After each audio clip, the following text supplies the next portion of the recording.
Question suivante de Noël Teffry. Monsieur Asselineau, est-ce que la campagne présidentielle va être remboursée, étant donné qu'ils ont traficoté pour que l'UPR soit à moins de 1%? Bon, traficoter, ça je n'en sais rien. On a eu quelques remontées du terrain qui restent à confirmer. Il semble qu'il y a eu des irrégularités. Il y a eu des irrégularités au niveau plus global des élections. On m'a transmis des informations comme quoi, de façon ponctuelle, par exemple dans tel bureau de vote à Cherbourg, jusqu'en milieu de matinée, mes bulletins de vote n'étaient pas disponibles. Il y a eu des bulletins de vote à mon nom qui sont arrivés chez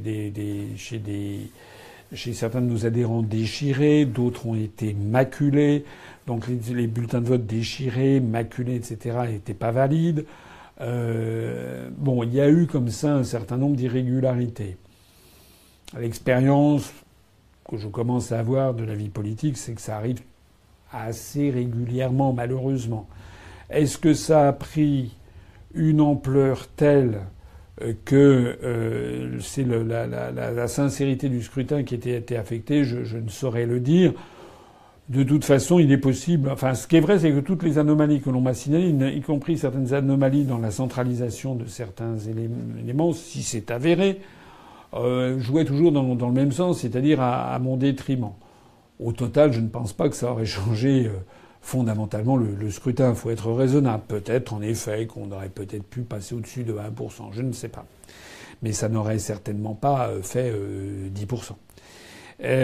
Donc ça, c'est un point. Il faut quand même en retenir quelque chose, c'est que pour les élections législatives, il vous faudra que l'on ait beaucoup plus d'assesseurs dans les bureaux, des gens qui soient présents dans les bureaux de vote pour assister au dépouillement, pour bien noter sur chaque table le nombre de bulletins de vote au nom du candidat, pour vérifier que c'est bien sur la feuille d'émargement transmise ensuite à la mairie ou à la préfecture, et ensuite aller valider que dans le bureau, quand c'est centralisé au niveau du ministère de l'Intérieur, que c'est bien validé de la même façon. Ça, il va falloir mettre... On l'avait déjà un petit peu, mais c'était un peu une première.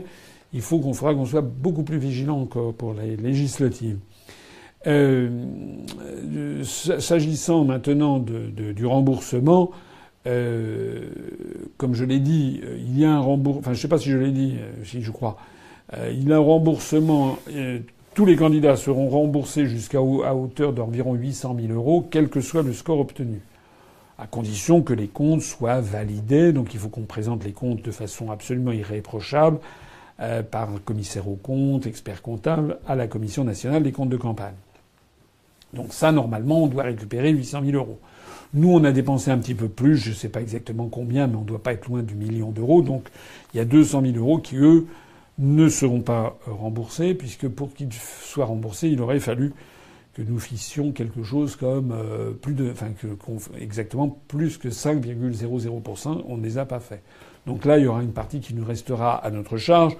Et je ne pense pas que les irrégularités qui ont pu être constatées ici ou là nous auraient fait passer au-dessus de ce seuil. Voilà. Donc en réalité, on va avoir la partie au-dessus de 800 000 euros qui va rester définitivement à notre charge.